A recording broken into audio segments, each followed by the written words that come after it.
আসসালামু আলাইকুম রহমতুল্লাহ। সুপ্রিয় শিক্ষার্থীবৃন্দ, সিলোনিয়া হাই স্কুলের অনলাইন ক্লাস থেকে তোমাদেরকে স্বাগতম। আজকে আমি অষ্টম শ্রেণীর বাংলা থেকে তোমাদের ক্লাস নিচ্ছি। আমি হাবিবুর রহমান, সিলোনিয়া হাই স্কুলের সিনিয়র শিক্ষক, ধাউনিয়া পেনি। সুপ্রিয় শিক্ষার্থীবৃন্দ, আমরা অনলাইনে যে ক্লাসটি আজকে নেওয়ার জন্য স্থির করেছি সেটি হলো বাংলার কবিতার অংশ থেকে বাবুরের মহত্ব কবিতা। আমরা বোর্ডের মধ্যে কবিতার নাম এবং লেখকের নাম লিখেছি। আগে এই কবিতার নাম অর্থাৎ বাবুরের মহত্ব সম্পর্কে তোমাদের একটু বলি। বাবুর হচ্ছে মুঘল সাম্রাজ্যের প্রতিষ্ঠাতা জহিরুদ্দিন মোহাম্মদ বাবর, যাকে বাবুর হিসাবেও পরিচিতি দেওয়া হয়েছে। বাবুরের শাব্দিক অর্থ হচ্ছে সিংহ, অর্থাৎ সে এমন কিছু কাজ করেছে যে কাজের কারণে তার উপাধি হয়ে গেছে বাবর থেকে বাবুর। আমরা বাবুরের চিত্রটা একটু তোমাদেরকে দেখাবো, যেটা অনলাইন বর্তমান সময়ে ডিজিটাল যে কোনো ফাংশনে গেলে তোমরা যদি তার নাম লিখে সার্চ দাও, এই জহিরুদ্দিন বাবরের ছবিটা আসবে। তোমরা মোবাইলের মধ্যে আমার দেখো ডিভাইসে জহিরুদ্দিন বাবরের প্রতিকৃতি। এ হচ্ছে জহিরুদ্দিন মোহাম্মদ বাবর। তার শাসনকাল ছিল 1500 সালের মধ্যে। তিনি মূলত জন্মগ্রহণ করেছিলেন আফগানিস্তানের উজবেকিস্তানে। সেখানে তার জন্মের পরে 11 বছর বয়সে তিনি সমরখন্দের সিংহাসনে বসেন, কিন্তু পরপর দুইবার তিনি আবার সিংহাসন হারান। পরবর্তীতে সে আফগানিস্তান থেকে তিনি ভারতে আক্রমণ করেন, আর এই ভারত আক্রমণ করে দুইজন নামকরা শাসককে তিনি পরাজিত করে ভারতের মধ্যে বিশাল সাম্রাজ্য দখল করে নেন। সেই দুইজন নামকরা শাসক হচ্ছে, একজন হচ্ছেন পাঠান বাদশাহ ইব্রাহিম লোদি, আরেকটা হচ্ছে সংগ্রাম সিং। এই দুইজনকে দুইটি যুদ্ধে পাঠান বাদশাহ লোদিকে তিনি পানিপথের যুদ্ধে হারিয়ে এই দিল্লির মসনদ দখল করেন। অন্যদিকে খানুয়ার প্রান্তরে সংগ্রাম সিংহকে তিনি পরাজিত করে ভারতের উত্তর অংশ তথা বিশাল অংশ তিনি দখল করে ফেলেন। এরপরে যেহেতু সে সময় রাজ্য দখল করা হতো যুদ্ধের মাধ্যমে, জোর প্রয়োগ করে, এই জন্য যে জনগণ তার পক্ষে আছে না নাই সেজন্য তিনি জনগণের জন্য কিছু কাজ করতেন, আর যারা করতেন না তারা আবার আরেকটি যুদ্ধে হয়তো পরাজয় বরণ করতেন। জহিরুদ্দিন বাবুর দেখা গিয়েছে তার কবিতার মধ্যে কালিদাস যেভাবে তুলে ধরেছেন, তিনি সেই ভারতের জনগণের জন্য কাজ করে পরবর্তীতে তিনি এত বেশি মহৎ হয়েছেন যে মহতের কারণে কবি কালিদাসরা তার কর্ণপুট একটা কাব্য গ্রন্থের মধ্যে এই বাবুরের মহত্ব নিয়ে তিনি একটি কবিতা রচনা করেছেন, যা আজকে আমাদের পাঠের অংশ। এরপরে কালিদাস রায় সম্পর্কে একটু বলা দরকার, যেহেতু লেখক কালিদাস রায়, তিনি হচ্ছেন এই উপমহাদেশের তথা ভারতের পশ্চিমবঙ্গের বর্ধমান জেলার কুড়ুই গ্রামে তার জন্ম। তোমাদের সুবিধার জন্য আমি একটু তার জন্মের সাল এবং জন্মের স্থানগুলো লিখে দিই। লেখক কালিদাস রায় জন্ম হচ্ছে 1899 সাল। 1899 99। আর তার জেলা হচ্ছে পশ্চিমবঙ্গের বর্ধমান জেলা। পশ্চিমবঙ্গের বর্ধমান জেলা।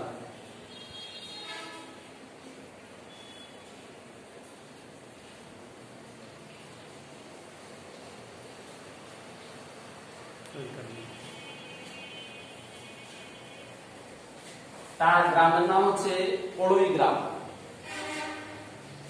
গ্রামের নাম হচ্ছে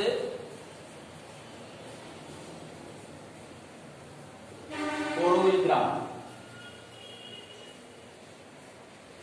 এ হচ্ছে তার প্রাথমিক পরিচয়। তিনি 1899 সালে জন্মগ্রহণ করেন পশ্চিমবঙ্গের বর্ধমান জেলা, আর গ্রামের নাম হচ্ছে পড়ুই গ্রাম। তিনি মৃত্যুবরণ করেন 1975 সালে। মৃত্যুবরণ করেন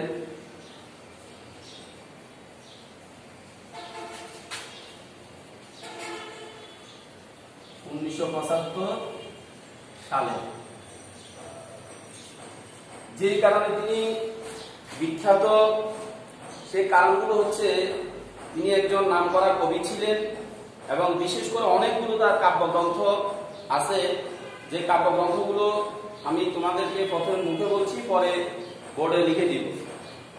কাব্যগ্রন্থগুলোর মধ্যে উল্লেখযোগ্য হচ্ছে কিশলয়, কর্ণপুর, বল্লরী, ঋতুমঙ্গল, খুদকুঁড়া, রসকদম্ভ, বৈজ্ঞানী, পূর্ণাহুতি। এগুলো হচ্ছে তার লিখিত গ্রন্থ, কাব্যগ্রন্থ। এই কাব্যগ্রন্থগুলো এত বেশি খ্যাতি অর্জন করেছে, যার কারণে তিনি কবি শেখর হিসেবে উপাধি পেয়েছেন। এই কবি শেখর হিসেবে তাকে বাংলাদেশে রংপুর বিশ্ববিদ্যালয় থেকে তাকে এই কবি শেখর উপাধি দেওয়া হয়েছে। তার উপাধিটা আমরা লিখে দিই যে কবি কালিদাস রায়ের উপাধি ছিল কবি শেখর।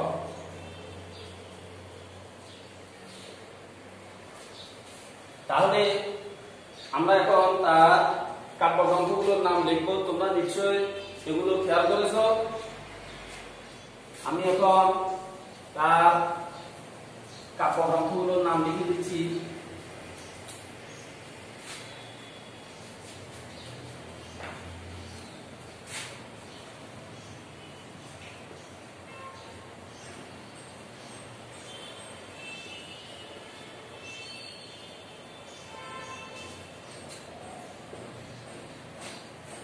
কিশলয়,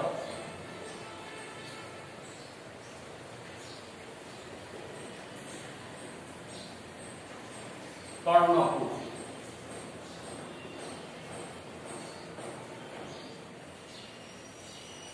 কর্ণপুরই মূলত বাউলের মহত্বটা এই কর্ণপুর কাব্যগ্রন্থ থেকে নেওয়া হয়েছে। বল্লরী,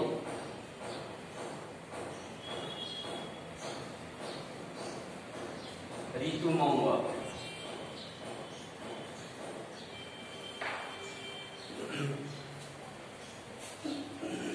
খুদকুঁড়া,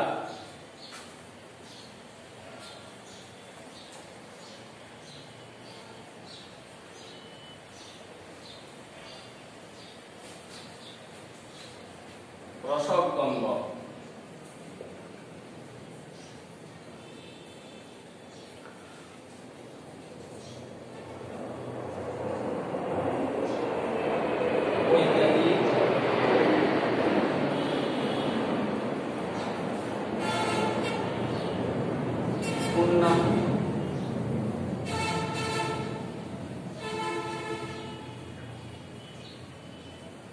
এ হচ্ছে মোটামুটি তার কাব্যগুলো।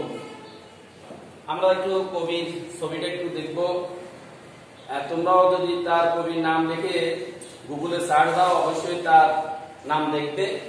এই যে দেখো কবির ছবি, কবি কালিদাস রায়ের। যদি তোমরা এই ছবিগুলো দেখো, পড়ার প্রতি তোমাদের আরো বেশি আগ্রহ জন্মিবে এবং তাদের জীবন সম্পর্কে তোমাদের জানার আর একটু সুযোগ হবে। ধন্যবাদ।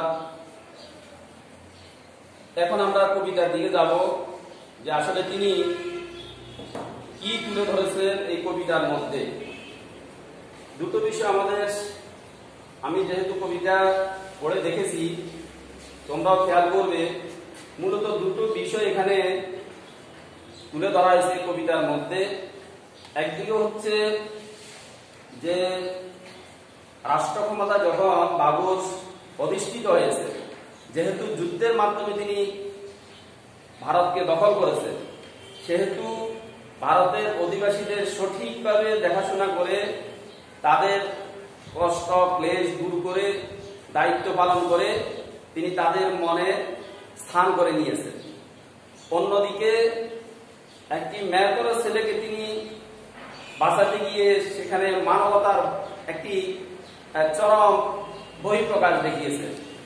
যে আমাদের দেশে আমরা অনেক সময় মানুষদেরকে কাউকে উঁচু কাউকে নিচু ভেবে তাদেরকে অনেক সময় আমরা অবহেলা করি, কিন্তু একজন রাষ্ট্রের অধিপতি তিনি কিভাবে সেই মেথরের ছেলেকে একটা প্রকাণ্ড হাতির সামনে থেকে বাঁচিয়ে তার মায়ের নিকট ফিরিয়ে দিয়েছে, এই মহানুভবতা এই কবিতার মাধ্যমে আমরা শিখতে পাই। সুতরাং কবিতাটা আমরা পড়ে এই দুটি গুণ আমরা অর্জন করার চেষ্টা করব, মানুষের মন জয় করার আমরা চেষ্টা করব।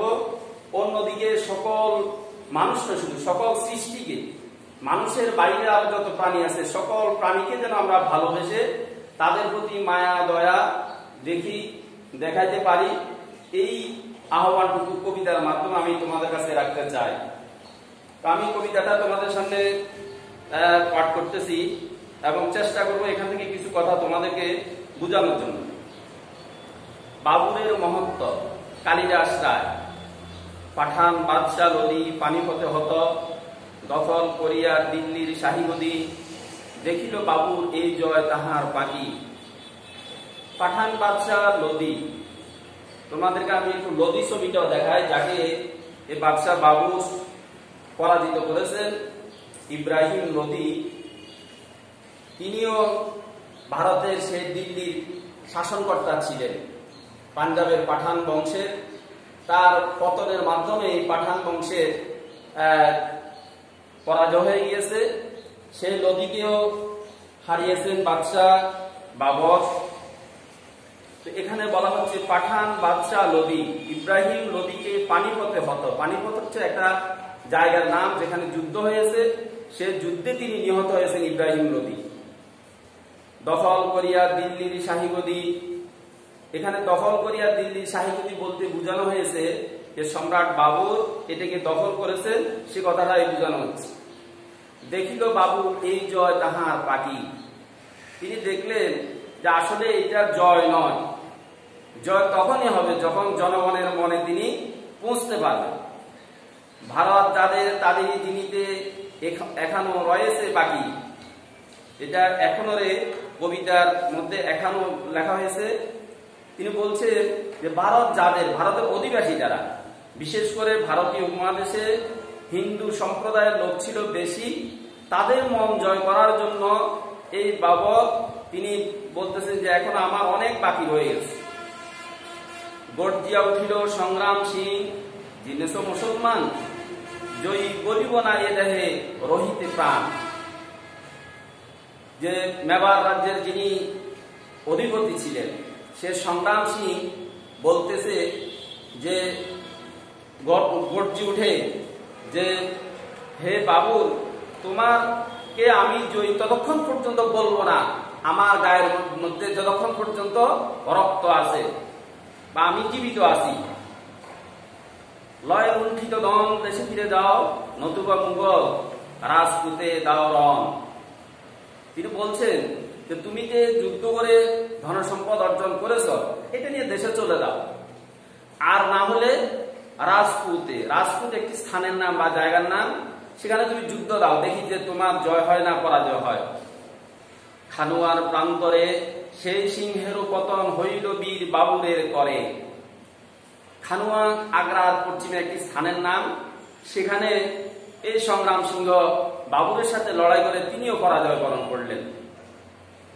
এই বিজয় তার স্বপ্নবতী যেন বা দৈব বলে, সারা উত্তর ভারত আসিল বিজয়ীর করতলে। সম্রাট বাবুরা হয়তো আশা করে নাই এই যুদ্ধে তিনি জয়লাভ করবেন, কিন্তু দেখা গেল সংগ্রাম শিখকে তিনি পরাজিত করার কারণে মনে হচ্ছে যে স্বপ্নে যেটা তিনি দেখেন নাই, অলৌকিকভাবে মনে হচ্ছে তার সেই বিজয়ও হয়ে গেছে। এখন গোটা ভারতবর্ষ তার হাতের তালুতে, করতালে মানে হাতের তালুতে। কবরে সাহিত্য কৃতজ্ঞ দৌলত, বাবুরের আর নাই কোনো প্রতিরোধ। ইব্রাহিম লোদীর একজন প্রতিদ্বন্দ্বী ছিলেন দৌলত খাঁ লোদী। তিনি বাবুরকে আহ্বান করেছিলেন এই যুদ্ধ করার জন্য, এই জন্য যে তিনি বিশ্বাসঘাতকতা করে দেশটার কল্যাণ চায় নাই। কিন্তু শেষ পর্যন্ত তিনিও বাবুরের হাতে পরাজয় বরণ করেছেন, তিনিও মারা গেছেন। এখন আর বাবুরকে মোকাবেলা করার মতো সেই সময় আর কেউ ছিল না। দস্যুর মতো তুষ্ট না হয়ে লুণ্ঠিত সম্পদে জাঁকিয়া বসেছে মুঘল সিংহ দিল্লির মসনদে। দস্যু যেরকম ডাকাতের মতো জোর করে সম্পদ লুণ্ঠন করে, ঠিক মনে হচ্ছে তিনিও যুদ্ধ করে সেই দিল্লিকে তিনি দখল করে ফেলেছেন, দিল্লির ক্ষমতায় তিনি অধিষ্ঠিত হয়েছেন। এখন তিনি বলতেছেন, মাটির দখলে খাঁটি জয় নয়, বুঝেছ বিজয়ী ব্রিটিশের রীতি দখল করিবে এখন করেছে স্থির। যে আসলে ভৌগোলিক জায়গাটা শুধু মাটিটা দখল করলে হবে না, আমাকে সেই এলাকার মানুষগুলোকে, জনবসতিগুলোকে, তাদের হৃদয়টা, তাদের অন্তরটা আমাকে দখল করতে হবে। তাহলে তিনি কি করতেছেন? প্রজারঞ্জনে বাবুর দিয়াছে মন। তিনি সে এলাকার অধিবাসীদের, জনগণের মনোরঞ্জনের জন্য তিনি চেষ্টা করতেছেন। হিন্দুর রীতি জিনিবার লাগি করিতেছে সুশাসন।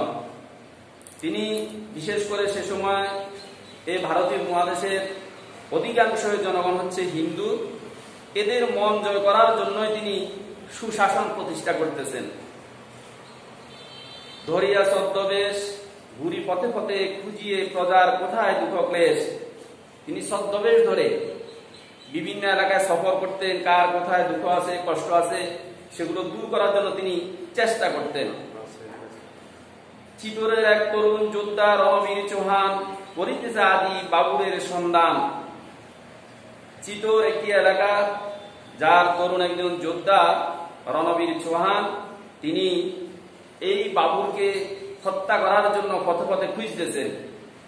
তিনি তার সেই তলোয়ারকে তার জামার নিচে লুকিয়ে দেখতেছে যে এই লোকটাকে কোথায় পাওয়া যায়, তাকে হত্যা করা হবে।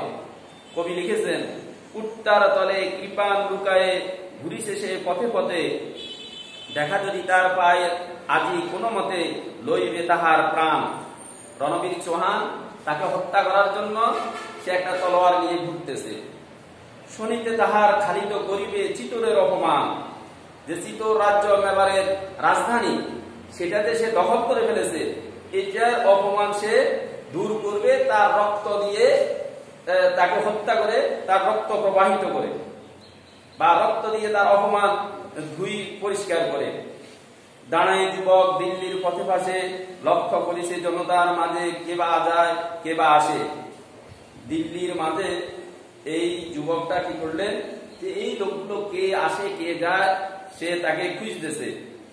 হেনকালে এক মত্ত হস্তি ছুটিল পথের পরে, পথ ছাড়ি সবে পালাইয়া গেল ডরে। সকলেই গেল সরি, কেবল একটি শিশু রাজপথে রইল ধুলায় পড়ি।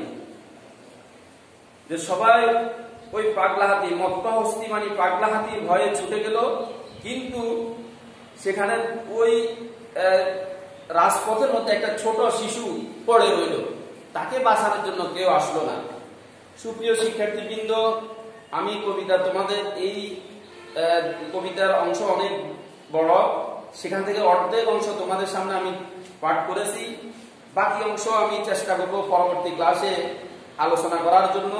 তাহলে যেটুকু আমি আলোচনা করেছি এর মধ্যে যে কথাগুলো আমরা প্রথম থেকে আলোচনা করেছি, যে বাবুরের মহত্ব, তিনি কেন মহৎ হয়েছেন। কালিদাস রায় সম্পর্কে আমরা জেনেছি যে তিনি কোথায় জন্ম এবং কোথায় তার মৃত্যু, কি কারণে তিনি ইতিহাসে বিখ্যাত একজন নামকরা কবি। তারপরে এইটুকু অংশ থেকে আমি তোমাদেরকে একটু বাড়ির কাজ দিতে চাই। এখানে কয়েকটা শব্দ যেটা তোমরা বাড়িতে শিখবে, সেগুলো হচ্ছে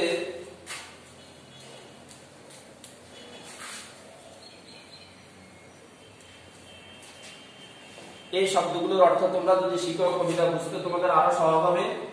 যেমন হত, এই শব্দের অর্থ কি? এরপরে শাহী গদি,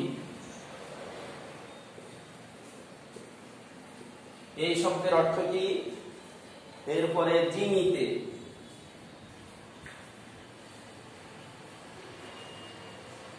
তারপরে রণ বা রং, এরপরে প্রান্ত,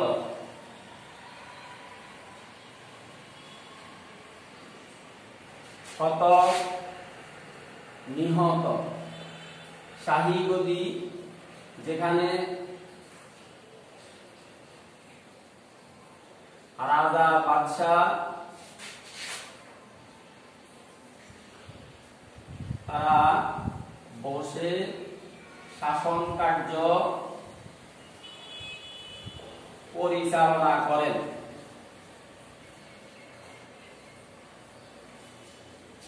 জিনিতে জয় করিতে, রণ বা রণ যুদ্ধ, প্রান্ত বিস্তীর্ণ মাঠ।